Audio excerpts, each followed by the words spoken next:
Hi guys, ഒരു തെയ്യം കൂടാൻ പോയാലോ? ഇക്കൊല്ലത്തെ തെയ്യക്കാലത്തിലെ എൻ്റെ ആദ്യത്തെ തെയ്യം കൂടലാണ്.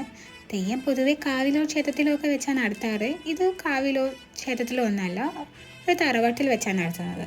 ഇവിടെ എല്ലാ വർഷവും തെയ്യം നടത്താറുണ്ട്. എൻ്റെ വീടിൻ്റെ തൊട്ടടുത്തുള്ള തറവാട്ടിലാണ്. ജസ്റ്റ് നടന്നാൽ മാത്രം മതി. ഞങ്ങൾ എത്തുമ്പോഴേക്ക് തെയ്യം തുടങ്ങിയായിരുന്നു. ഏതാ തെയ്യം എന്ന് പറഞ്ഞില്ലല്ലോ. കുണ്ടൂർ ചാമുണ്ടിയാണ് തെയ്യം. കൂടെ അതിൻ്റെ അണങ്ങും ഉണ്ട്.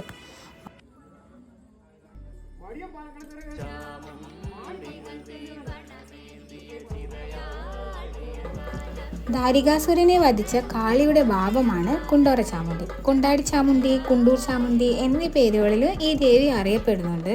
പൊതുവെ നാട്ടുപരദേവതയും വീട്ടുപരദേവതയാണ് ഈ ദേവി.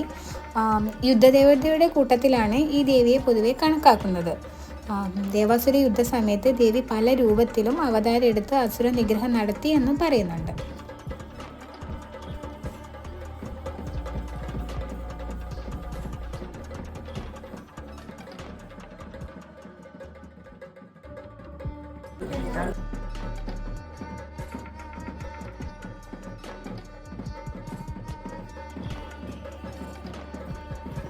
അങ്ങനെ തെയ്യം അവസാനിക്കാനാകുമ്പോഴേക്ക്, അതായത് തെയ്യത്തിൻ്റെ മുടി അഴിക്കുന്ന ചടങ്ങാണ്.